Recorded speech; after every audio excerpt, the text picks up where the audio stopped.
Cari amici e cari amiche, buongiorno, bentornati e bentrovati all'Aulicus Classics Club. Sapete che ormai sono diverse settimane che ci incontriamo e siamo contenti che la musica che scegliamo e che vi presentiamo vi piaccia. Andiamo a sentire oggi il maestro Torossi cosa ci farà sentire e cosa ci racconterà. Venite, seguitemi, andiamo.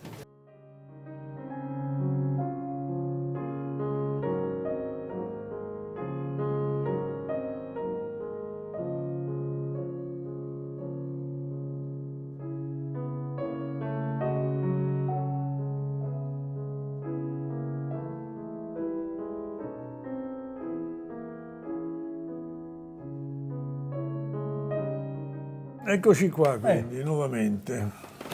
Al nostro compito piacevole, Piacevole e curioso. Senz'altro. Ti per- devo dire che tutte queste bizzarrie che vengo a sapere attraverso te. Hai visto? su- Un investigatore musicale. bravo. No, anche perché molti di questi musicisti per me erano dei personaggi sublimi, Certo. capito? Non immaginavo che Invece delle volte brutta gente. potessero aver avuto un'infanzia difficile. Scherzi. Madonna mia.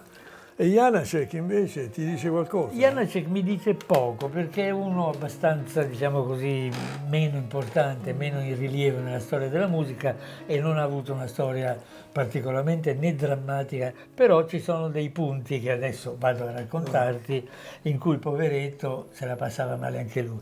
Ascolta. Ma volevo anche sapere poi alla fine se è un personaggio, chiamiamolo così, minore.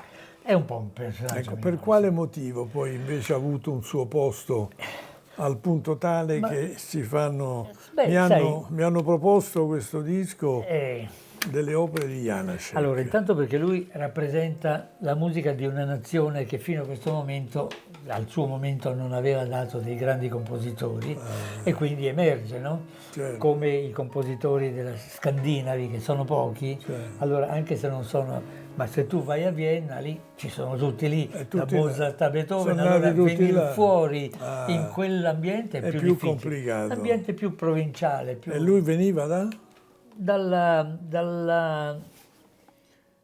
Nasce a Ucvaldi e muore a Ostrava. Dove sono questi paesi? Non lo so. Comunque in Boemia, credo. In Boemia. Sì. Allora, ascolta, di famiglia povera, Anche lui. questo Leo, sì, però riceve dal padre, che è un maestro elementare, i primi rudimenti di musica. Si diploma in magistero a 18 anni e solo dopo, quindi uno dei pochi rispetto ai bambini prodigio, solo a 18 anni lui comincia a studiare musica. Gli altri hanno cominciato a 4-5 anni, lui a 18 anni. E anche questo forse ha ridotto il suo attività, tempo a disposizione. Certo. Lui appunto a 18 anni comincia a studiare musica alla scuola di organo di Praga. È talmente povero che non si può permettere un pianoforte neanche in affitto. E allora per esercitarsi, pensa, questa è una storia patetica, si costruisce una tastiera di cartone con i tasti dipinti. Non ci credo, Poverino. Madonna mia, che tristezza. Comunque, una tastiera di cartone con i tasti dipinti, in bianchi modo e che neri. si esercitava dove mettere le dita, però senza avere i suoni. Forse li cantava, è possibile. Madonna. Comunque, per sua fortuna, conosce Dvorak, Lo vedi. il quale lo introduce alla vita culturale di Praga. E questo già è un'apertura per lui. Certo. Dove c'è un gruppo di esagitati che sostengono l'ideale di una cultura nazionale e anti-austriaca. Quindi Janacek, che è già intensamente nazionalista per conto suo, entra subito in questo gruppo e ne fa parte a pieno titolo. Però i suoi problemi economici, perché come dicevamo prima era poverissimo, lo costringono a rientrare a Brno, da dove lui veniva, dove sbarca al lunario dirigendo cori e insegnando pianoforte all'istituto magistrale, quindi bassissimo livello. Qui, a Brno, fonda la scuola di organo e composizione e finalmente riesce a dedicarsi a un argomento che lo appassiona, la ricerca sistematica sul folklore moravo, che che attrae l'attenzione dell'ambiente culturale ceco più della sua attività di compositore. Infatti, quando nel 1891 viene rappresentato il suo balletto, e qui c'è un titolo che io lo dico così, Rakos Rakokci, chissà come si pronuncia, la stampa riconosce in lui un'autorità in fatto di canto popolare come ricercatore e studioso, ma quanto a composizione e teorie musicali un innovatore troppo eccentrico, quindi bocciato. Finalmente, più tardi, ormai avanti con gli anni, comincia a ricevere qualche attenzione dal mondo, le sue opere iniziano a essere eseguite nelle sale da concerto, viene nominato professore del Conservatorio di Praga, riceve ordinazioni dalle autorità ceche che riconoscono in lui il compositore più rappresentativo della nazione e un suo viaggio a Londra finalmente gli porta onori e notorietà internazionale. Per fare un riassuntino, queste sono tutte le notizie che abbiamo, si può dire che Janacek ebbe una vita professionale non facile e travagliata e il successo arrivò tardi, ma anche la sua vita privata non fu un granché. La morte prematura dei 2 figli, un matrimonio con la donna sbagliata, una relazione con una cantante che spinse la moglie a tentare il suicidio creandogli genere di tensioni in famiglia.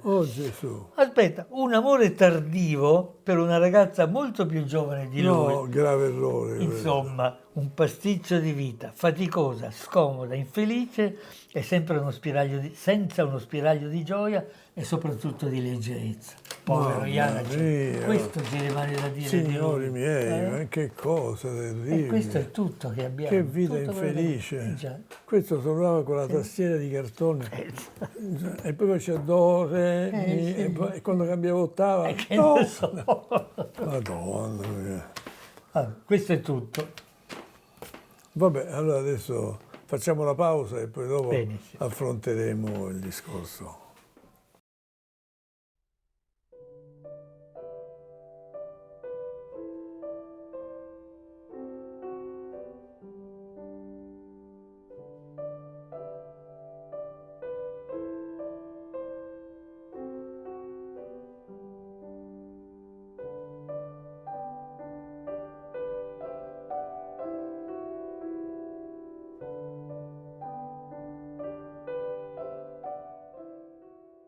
Grazie Stefano del tuo racconto su questo compositore che ti devo dire che mi ha lasciato a bocca aperta proprio, poveraccio. Veramente ha avuto una vita difficile. Ma è vissuto, quanto è vissuto esattamente? È vissuto dal 1854 al 1928. Quindi 70 sono... anni. Sì, circa. Sì. Madonna, vabbè, insomma. 70 anni. Va bene. Però ci ha avuto difficile. Tanto ha cominciato tardi, come abbiamo notato. A 18 anni ha cominciato. Quindi questo già... però comunque è stato riconosciuto un compositore... A un certo punto. Di un certo punto, un compositore... È entrato nella storia della musica, perlomeno cecoslovacca. E comunque, forse perché geograficamente appartiene un po' alla stessa area, e i lavori del maestro, del compositore Janacek sono stati raccolti in una specie di scelta dalla pianista Galia Kolarova, che praticamente noi abbiamo avuto questo master già pronto, perché lei lo ha registrato in Italia, perché voleva trovare una strada, un inserimento, anche se devo dire che è un personaggio estremamente attivo, perché è nato in Bulgaria e ha ricevuto una formazione musicale molto variata, perché ha studiato in Bulgaria, in Danimarca, in Italia, in Austria, sotto la guida ogni volta di un diverso maestro. Quindi è riuscita in tempi abbastanza brevi a tesorizzare tutti gli insegnamenti di questi maestri. Questo lo puoi fare solo viaggiando. Soltanto viaggiando, che se stai fermo in un posto, sempre con lo stesso maestro, invece lei ha accelerato il suo processo di formazione musicale grazie appunto a questi diversi maestri che ha avuto. Infatti risulta che la Kolarova è stata premiata in numerosi, vedi la conseguenza di questa formazione certo, didattica. sono i premi, i risultati. Esatto, tra cui il primo premio come solista all'orchestra del Festival Musica in Laguna in Italia, forse a Venezia. Forse a Venezia, sicuramente. Sì. Per la sua interpretazione del concerto per pianoforte numero 2 di Chopin. Capito? Si è specializzata in certi... Certo. E poi ha avuto un secondo premio al Nordic Piano Forum di Copenaghen, Danimarca, e poi la sua fortuna è stata che nel 2006 è stata selezionata per essere l'interprete di un documentario su una professoressa di quell'area, una certa Pnina Salzman, che lì era una rinomata pianista e insegnante israeliana e che ha avuto un'influenza significativa sulla visione, scusate, di Kolarova riguardo la musica e l'interpretazione di Chopin, perché lei era specializzata in Chopin. Infatti al primo premio che ha avuto al Festival Musica in Laguna è stata per la sua interpretazione del concerto di Chopin. Del numero 2, sì. Perché evidentemente era un compositore che lei sentiva in modo particolare. Così, sicuramente così, sì. Naturalmente tutto questo, specialmente questo documentario che è andato in giro per tutta l'Europa, l'ha proiettata in una carriera internazionale. E di successo, perché a questo punto si è esibita come solista e come musicista da camera in concerti dappertutto. Qui c'è una lista di concerti ai quali ha partecipato che neanche ve la leggo, perché effettivamente è enorme, ma è stata dappertutto, veramente. Io stesso sono stupito nel leggere, però è stata dappertutto. Certo. E ancora oggi la Kolarova si esibisce regolarmente in concerti di musica da camera con musicisti provenienti da orchestre di fama mondiale, perché a questo punto vogliono tutti suonare con lei. Evidentemente una specialista anche, come dicevi tu, addirittura qua mi si parla dei Berliner Philharmoniker. Caspita, è il massimo, capito, il massimo al mondo. Più di loro non c'è più nessuno. Più di loro non c'è nessuno. Poi qua cita direttori d'orchestra che io onestamente nella mia limitazione professionale non conosco. Andras Schiff, Dmitri Kitayenko, Barbara Hannigan, Henrik Wagner Christensen. Onestamente sono nomi Hannigan, sì. Esatto. E poi deve essere molto brava anche come relazioni sociali, perché ha lavorato come pianista accompagnatrice per importanti competizioni internazionali, certo. tra cui l'International Competition dell'ARD nel 2017 in Germania, e poi il Carl Nielsen Violin Competition in Danimarca. Ha fatto un sacco di cose, perché lei veniva presa come pianista accompagnatrice dei violinisti che si sono esibiti in questi concorsi. Certo. Quindi vuol dire che naturalmente tutto questo l'ha portata a una fruttuosissima politica discografica, perché ha inciso per tutte le etichette, la Brilliant, la Claudio Records, e i suoi progetti artistici sono sostenuti da importanti fondazioni danesi, tra cui l'Augustinus, tutti questi nomi che veramente io li sento per la prima volta. L'unica cosa che io posso aggiungere a questa ricchissima biografia di dati è che ascoltare il disco dei lavori di Janacek eseguiti dalla Kolarova è veramente un piacevolissimo ascolto.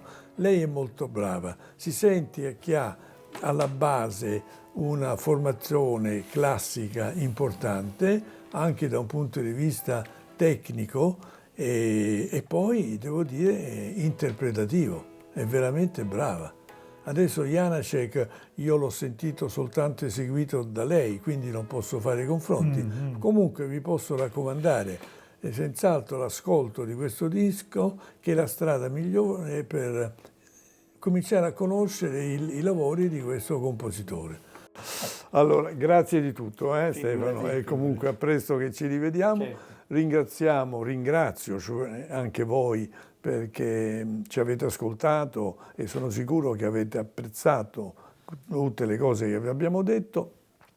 E vi ricordo anche che sarebbe gentile di iscrivervi al nostro canale per non perdere i prossimi episodi e soprattutto mettete un like per darci un supporto. Grazie tanto e a presto.